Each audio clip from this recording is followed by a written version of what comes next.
देखिए सबसे पहले मैं आपको दो सूत्र बता रहा हूँ, बहुत इंपॉर्टेंट है। अल्फ़ा की 2 प्लस बीटा की 2, ये अल्फ़ा बीटा के अलावा और कोई भी संख्या हो सकती है, ठीक।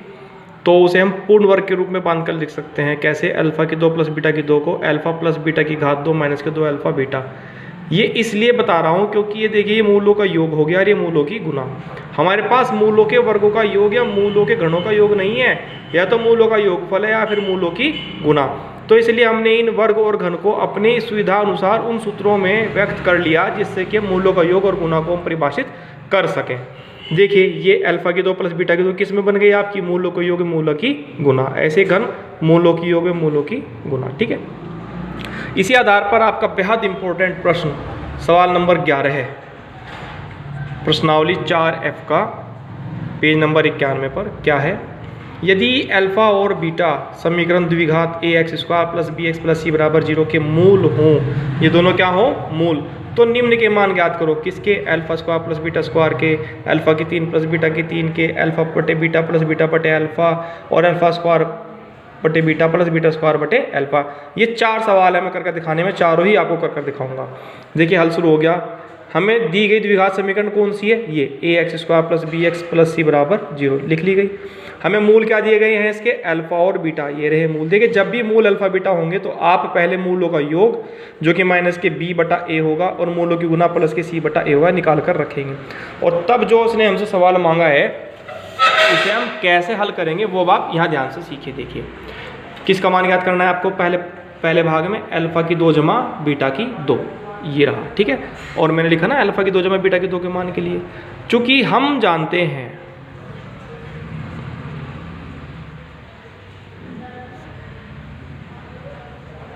क्या जानते हैं? देखिए सबसे पहला सूत्र क्या है? अल्फ़ा की 2 जमा बीटा की 2 बराबर अल्फ़ा प्लस बीटा की घात 2 माइनस के 2 अल्फ़ा बीटा। और यहाँ पे देखिए अल्फ़ा की 2 जमा बीटा की 2 है ना, तो यही हम करेंगे। हम जानते हैं अल्फ़ा की 2 प्लस बीटा की 2 बराबर अल्फ़ा प्लस बीटा की घात 2 माइनस के 2 अल्फ़ा बीटा। मेरी बात को ध्यान से समझिए। हमें दी गई घात को अपनी इस तरह की शर्त के रूप में बदलना है कि जिससे कि मेरे पास मूलों का योग और गुना के रूप में वो बन जाए। मूलों का योग और मूलों की गुना के रूप में ये बन जाए। चूँकि मेरे पास इसका कोई मान नहीं होता, हाँ योग और गुना का मान होता है। अब जो है वो रखेंगे। देखिए इसके बदले क्या रखेंगे? माइनस के b बटा a की घात 2 माइनस के 2 c बटा a, ठीक है। माइनस की घात अगर सम संख्या है, जो सम 2 4 6 8 होती है, तो वो प्लस ही हो जाता है। ये बन गया आपका b² upon a² minus 2c upon a। अब इसका लघुत्तम क्या आ जाएगा? a², ठीक है। तो ये तो b² बन गया, माइनस यहाँ पे a की कमी है तो ये बन गया 2ac। अतः आपका alpha square plus beta square का मान क्या आ गया? b² minus 2ac upon a²। फिर ध्यान से समझ लीजिए, अल्फ़ा प्लस बीटा के बदले क्या रख दिया? माइनस के b बटा a, ठीक है। अल्फ़ा इंटू बीटा के बदले क्या रख दिया? प्लस के c बटा a। माइनस का वर्ग प्लस हो गया, ये b की 2 a की 2 2c अपॉन a। अब a² और a का लघुत्तम a² आ गया। कर देख लीजिए, a² a ले लिया, ये a बचा 1, फिर ये a आ गया 1, तो a गुना a बच्चों क्या बन गया? a²। तो लघुत्तम क्या आया हमारा? a²। अब मुझे यहाँ पर a² बनाने के लिए किसी की भी जरूरत नहीं, तो b² जुगा तू। यहाँ पर a हैगा और a² बनाना है। देखो एक घात है, 2 बनानी है तो एक घात और चाहिएगी ना, इसीलिए एक के ऊपर गुना करिए और नीचे स्क्वायर हमारा था ही, इसलिए यहाँ पर 2ac अपॉन a² आया, ठीक है। चलिए अब इसका सेकंड पार्ट में यही कर देता हूँ। क्या है सेकंड पार्ट? अल्फ़ा की 3 प्लस बीटा की 3 का मान। इसके लिए भी मैं क्या करूँगा? हम जानते हैं ये 3 वाला, ठीक है ना, ये याद कर लेना है आपको, कहीं भी काम आ सकता है। चलिए हम जानते हैं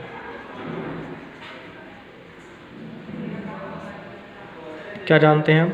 अल्फ़ा की 3 प्लस बीटा की 3 बराबर अल्फ़ा प्लस बीटा की घात 3 माइनस के 3 अल्फ़ा बीटा और ब्रैकेट में अल्फ़ा प्लस बीटा। देखिए मूलों का योग, मूलों की गुना, मूलों का योग। दी गई शर्त को मूलों का योग और मूलों की गुना में ही हमें बदलना होता है। याद रहे जब भी अल्फ़ा बीटा का सवाल होगा आप सबसे पहले उसका योग और गुना को ज्ञात करेंगे दी गई शर्त के अनुसार। जरूरी नहीं आपको हमेशा प्लस का ए प्लस का बी प्लस का सी मिले, कुछ भी मिल सकता है। इस कुछ भी से आपको सबसे पहले मूलों का योग और मूलों की गुना ही तैयार करनी है, तब यहाँ पर आके इसके बदले आपको मान रख देना है। अल्फा प्लस बीटा का मान माइनस के बी बटा ए की 3 -3, ये सी बटा ए हो गया और ये माइनस के बी बटा ए हो गया। फिर समझिए, मूलों का योग माइनस के बी बटा ए, मूलों की गुना प्लस के सी बटा ए, मूलों का योग माइनस के बी बटा ए। देखिए अगर माइनस की सम घात होती है, सम होता है 2 4 6 8, देखिए जैसे ये 2 था तो प्लस हो गया था, परंतु अगर माइनस की घात विषम होती है तो वो माइनस ही आता है। बी की 3 बटे ए की 3, ये minus minus plus 3 B C upon A गुना ए स्क्वायर। देखिए जब आप ए की 3 और ए की 2 का लघुत्तम लेंगे तो वो ए की 3 ही आएगा। इस तरह से आप चाहे सो चेक कर देख सकते हैं। जो लघुत्तम बनता है वही हमें बनाना पड़ता है हर पद में। देखिए यहाँ पर तो ए की 3 पहले से बना हुआ है तो किसी की आवश्यकता नहीं, तो बी का 3 जू का 3। अब यहाँ पर आइए, देखिए 2 घात है, 3 बनानी है तो 1 घात की कमी है ना, तो वो हम ऊपर भी गुना करेंगे और जब इसमें नीचे गुना करेंगे तो वो ए की 3 ही बन जाएगा। तो अतः अल्फा की 3 प्लस बीटा की 3 का मान क्या आ गया?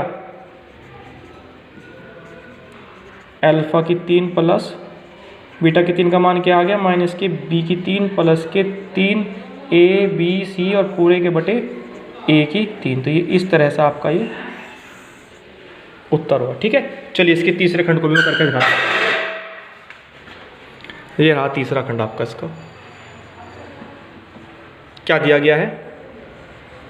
अल्फा बटे बीटा प्लस बीटा बटे अल्फा।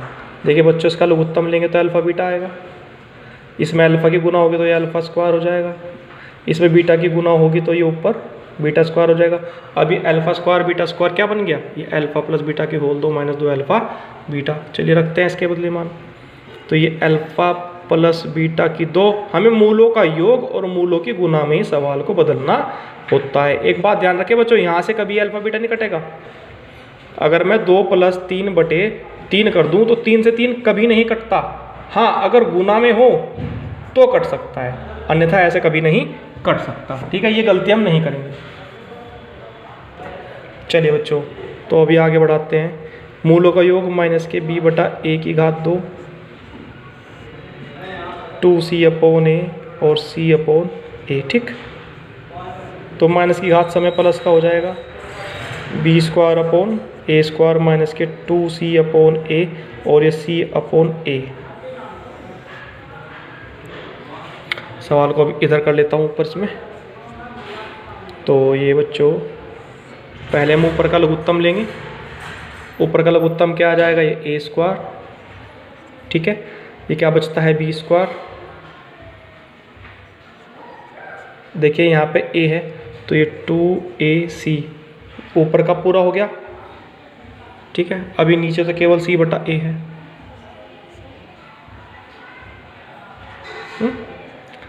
और अब अंदर के अंदर गुना होगी और बाहर की बाहर गुना होगी। बी स्क्वायर माइनस के 2ac ब्रैकेट ए अब देखिए ये गुना में है, अब कट जाएगा। बी स्क्वायर माइनस के 2ac अपॉन ac, ये हमारा इसका थर्ड पार्ट का आंसर हो गया। चलिए अब मैं आपको इसका फोर्थ पार्ट कराता हूँ। चौथा खंड भी देखिए इसका।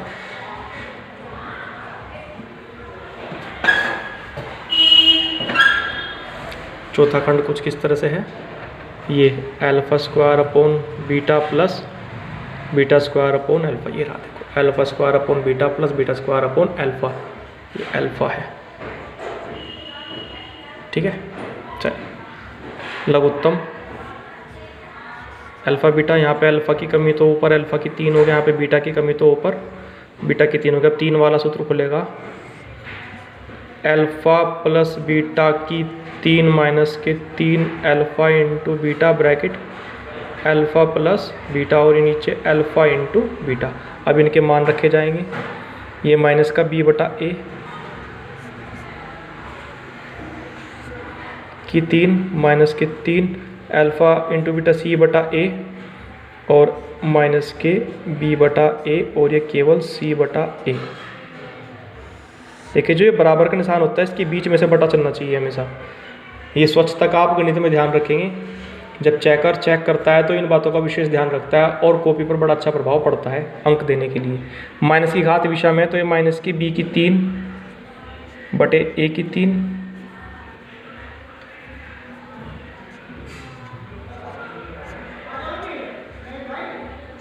माइनस माइनस प्लस 3bc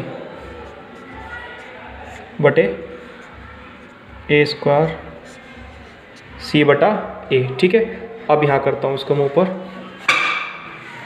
तो बच्चों पहले यहाँ पे a की 3 लघुत्तम हो जाएगा, ठीक, लघुत्तम हो गया तो ये माइनस की b की 3 और ये प्लस 3abc, ठीक है, और ये c अपॉन a, ये अंदर और ये बाहर।